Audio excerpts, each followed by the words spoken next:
Parole à notre évêque sur RCF Limousin. Bonsoir à toutes et à tous. Nous nous retrouvons ce soir avec Monseigneur Pierre-Antoine Bozo, évêque de Limoges, pour aborder ensemble l'actualité de notre Église. Bonsoir Monseigneur. Bonsoir Marie-Flore. Alors dimanche prochain, vous allez ordonner Marie de Brice-Thiomella, prêtre. Une grande joie pour notre diocèse. Pouvez-vous nous expliquer comment on se prépare au presbytérat ? Alors la formule classique, c'est qu'on rentre au séminaire pour se préparer à devenir prêtre. Donc c'est un long chemin qui demande beaucoup de temps de discernement, de préparation. C'est long parce qu'il y a certainement beaucoup de choses à emmagasiner, à apprendre, à connaître, mais également parce qu'il faut du temps pour pouvoir engager toute sa vie. Et peut-être spécialement quand on le fait dans la consécration de sa vie au Seigneur. Quand on se marie, on ne prend pas 7 ans de préparation normalement, ou 6 ans, parce que le vis-à-vis avec qui on s'engage, c'est un être de chair et d'os avec qui on dialogue et on entre en contact peut-être plus rapidement, plus facilement, qu'on entre en contact avec Dieu qui nous appelle. Il faut donc vérifier que ce projet n'est pas simplement le fruit du travail de notre imagination, purifier tout ce qui a besoin d'être purifié dans un tel appel. Voilà. Donc c'est un travail au long cours. Alors pour Marie de Brice, il y a une petite particularité, c'est que Marie de Brice n'est pas entrée au séminaire pour le diocèse de Limoges, il est entré au séminaire dans le cadre d'une communauté dont le statut canonique n'était pas encore abouti. La communauté des travailleurs missionnaires, c'est une communauté de spiritualité carmélitaine, et il se trouve qu'au fil des années, cette communauté n'a pas pu justement trouver son statut canonique juridique, disons, et que donc elle n'existe plus. Ce qui fait que tous ceux qui y appartenaient, c'était une vingtaine de garçons, ont peu à peu choisi de rejoindre des diocèses. Voilà. Donc c'est ainsi que Marie de Brice nous a rejoints, mais il a fait une formation tout à fait classique de séminariste, d'abord au séminaire d'Ars, et puis ensuite à Rome, où il a continué ses études, et fait une spécialité de droit canonique. Donc il est académiquement prêt. Ensuite, comme il ne connaissait pas bien le diocèse de Limoges, nous avons eu un temps de 2 années de stage à plein temps dans une paroisse, la paroisse de Saint-Jean-Paul II, en communauté avec les prêtres de la Société Jean-Marie Vianney, parce que la vie fraternelle est importante pour lui, et la vie de prière commune, et porter ensemble avec d'autres la mission. C'était comme ça qu'il le vivait dans sa communauté précédente, donc nous avons été attentifs à honorer cet aspect-là de sa préparation au sacerdoce. Voilà. Et puis comme tous les feux étaient au vert, il y a une enquête, un discernement, on demande beaucoup aux gens avec qui il collabore dans les différents ministères et l'apostolat qu'il a reçu dans sa paroisse comme séminariste, comme diacre, et ensuite c'est l'évêque qui appelle quand le candidat lui en fait la demande, que l'enquête a été faite et que l'évêque pense que c'est juste et bon d'appeler. Donc c'est une vraie responsabilité pour l'évêque, mais j'ai pour ça des appuis, l'appui de prêtres, de diacres et de laïcs qui ont collaboré avec Marie de Brice et m'informe, comme vous savez, ce sera au moment de l'ordination, l'évêque demande au responsable de la formation, savez-vous s'il a les aptitudes requises ? Donc on répond oui à ce moment-là, mais évidemment j'ai vérifié, et ça a été vérifié bien en amont. Voilà, pour répondre à votre question sur la manière dont on se prépare à recevoir le sacrement de l'ordre dans le degré du presbytérat. Alors le 25 et 26 juin, justement, à l'occasion de cette ordination, la pastorale des jeunes propose des temps forts pour parler un peu des vocations. Est-ce qu'on vit une crise un peu dans notre diocèse ? Comment est-ce qu'on peut appeler les jeunes à suivre le Christ ? Oui, il ne faut pas cacher les choses. On vit une vraie crise au sens où, vous voyez, je vais ordonner Marie de Brice comme prêtre, et ensuite il n'y aura pas de relève de séminaristes. Il y a des jeunes qui étaient entrés cette année en année propédeutique de discernement, ce qui est une belle joie. Ils ont fait une très belle année, et je pense qu'elle a été très féconde pour eux, mais qui ne se conclura pas par une entrée au séminaire. Et donc, il faut continuer évidemment de prier pour les vocations, mais regarder aussi un peu les choses en face sur la difficulté aujourd'hui. Alors, je pense qu'on peut dire, il faudrait une analyse un peu plus fine et approfondie, mais on peut dire au moins 2 choses. C'est qu'il y a moins de vocations dans les séminaires ou dans la vie consacrée, parce qu'il y a moins de jeunes chrétiens, tout simplement. Je ne sais pas si la proportion de jeunes chrétiens qui entrent au séminaire ou qui rejoignent la vie consacrée, la vie religieuse, masculine ou féminine, n'a peut-être pas tellement changé, mais il y a moins de jeunes chrétiens, tout simplement, qu'à une époque pas si ancienne. Et donc il y a moins de vocations parce qu'il y a moins de jeunes chrétiens.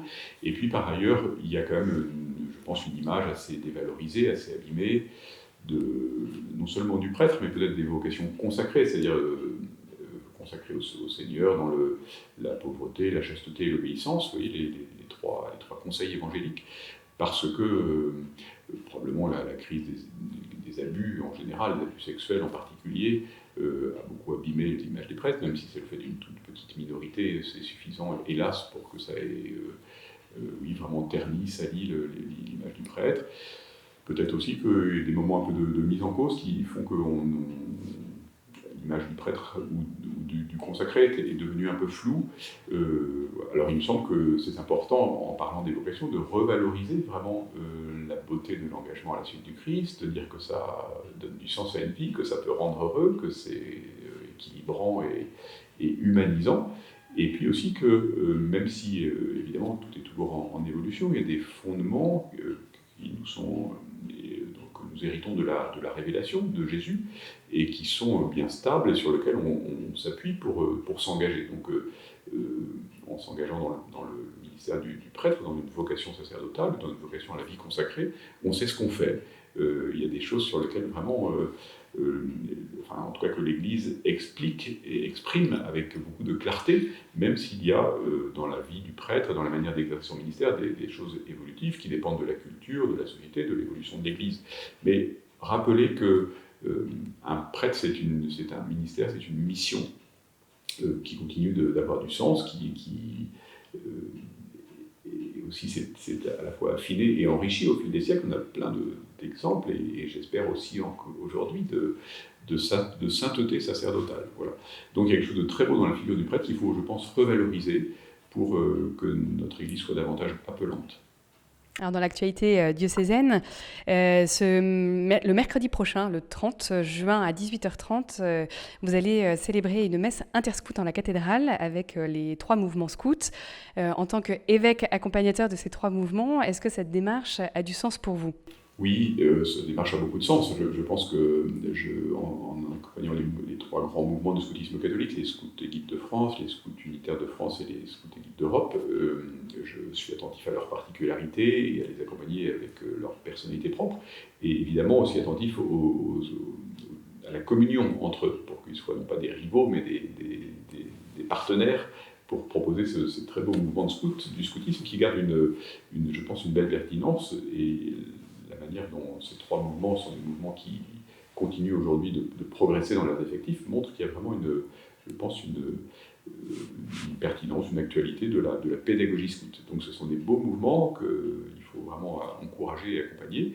Et ma mission, comme à la conférence des évêques, comme évêque référent des mouvements de scoutisme, c'est aussi de favoriser cette communion entre eux. Donc localement, au plan du diocèse, le fait qu'il y ait une messe interscout au début de l'été pour lancer les camps, c'est une belle initiative. Alors, c'est un peu improvisé, ça a été lancé par les scouts unitaires de France, qui ont invité ceux qui voulaient. Je ne sais pas si ça répondra beaucoup, parce que ça s'est fait un peu rapidement, mais peut-être que ça pourrait être pérennisé, davantage préparé, pour que dans l'avenir, on puisse continuer d'avoir de temps en temps des rencontres entre les différents mouvements scouts en tout cas au niveau national, je me rends compte vraiment qu'ils sont capables de dialoguer, qu'ils s'estiment, même s'il y a parfois des petites tensions normales et puis un peu d'esprit de clocher qui fait que chacun défend sa marque.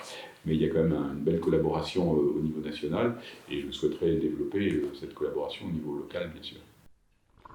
Alors cet été, vous participerez à de nombreuses activités dans le diocèse, notamment la marche d'Aker. Il y aura également aussi des pèlerinages diocésains. Vous allez accompagner les jeunes servants d'hôtel à Rome. Comment abordez-vous cette saison propice au ressourcement spirituel ?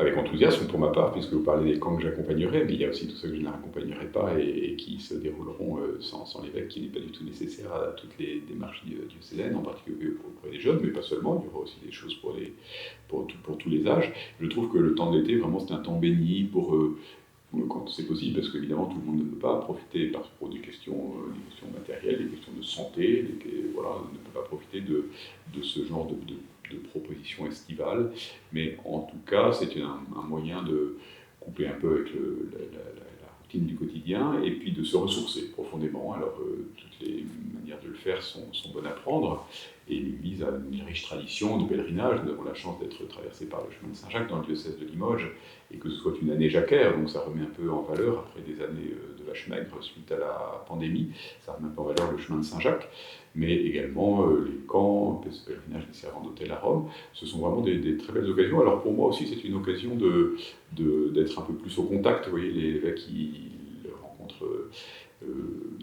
des gens de manière souvent un petit peu rapide, une visite, une messe, une confirmation. Quand j'accompagne les jeunes servants de messe à un pèlerinage à Rome, ou quand je vais marcher pendant 5 jours avec des pèlerins sur le chemin de Saint-Jacques, c'est vraiment une fraternité un petit peu dans le temps qui est très précieuse, en tout cas pour moi, pour établir des contacts un peu plus approfondis que je n'ai le temps de le faire habituellement. Merci Monseigneur. Chers auditeurs, vous pouvez retrouver cette émission en podcast sur le site de RCF Limousin ainsi que sur la chaîne YouTube du diocèse. Cette émission est la dernière de l'année. Nous nous retrouverons avec joie au mois de septembre. Nous vous souhaitons un très bel été.